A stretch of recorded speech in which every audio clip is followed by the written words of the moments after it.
Дорогие друзья, сегодня у меня в гостях Галина Демиденко, костоправ семейной школы и мой учитель массажа. Давным-давно, когда я был хорош собой и освещал своей красотой мир, именно эта хрупкая женщина, во-первых, показала мне, что в чужих руках можно, правда, охренеть, а во-вторых, она научила меня массажу.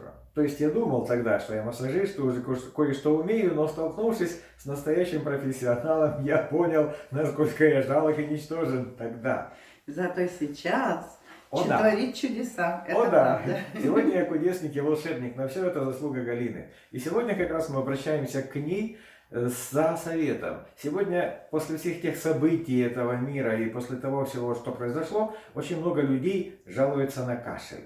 Кашель после уже того, как переболели, он никак не хочет уходить. Или не поболели, но кашель остается. Сухой, лающий, неприятный, мешающий жить. Этот кашель, он остается долгое время и никак не может пройти. Хронический кашель. Причем самое неприятное, что лекарства на него действуют довольно слабо. Почему? Потому что на самом деле это проблема не с дыхательными путями, это проблема с мышцами, дыхательными мышцами. И нам сегодня специалист по массажу и по костоправству покажет, что можно сделать дома. Покажите, сенсей. Все очень просто. Всегда дыхательные мышцы – это межреберные мышцы.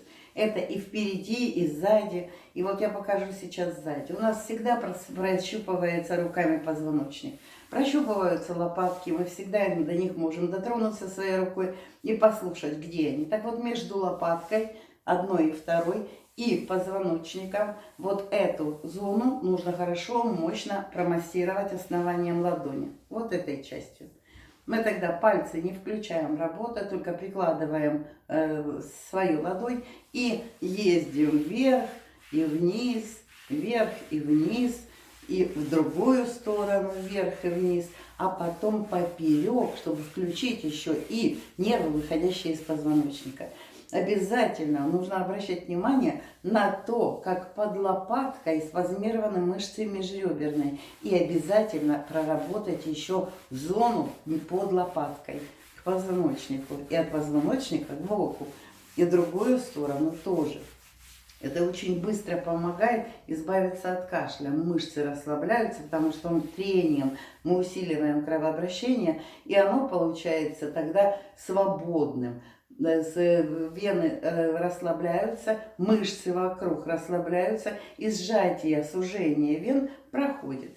Причем довольно быстро. И спереди обязательно под ключицами к мостику и под ключицами к мостику. В одну и в другую сторону. Вот так прямо через одежду можно это дело делать. Если мы делаем сами себе, то лучше всего это делать основанием ладони.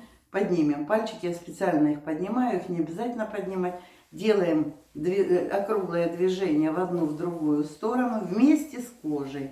Вместе с кожей. Прямо вот сюда, до середины. До середины, до мечевидного отростка.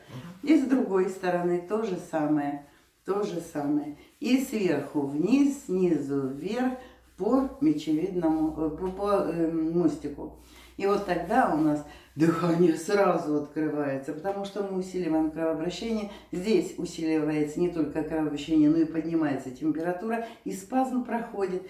А тот молочный квас, который не дает нам дышать, кислота, который не дает нам дышать и спазмирует мышцы, он сразу вымывается. Наше тело очень умное. Оно нам помогает в любом моменте нашей жизни, когда что-то нам мешает. Да, и на этом сегодня все. До свидания, до встречи, до следующего.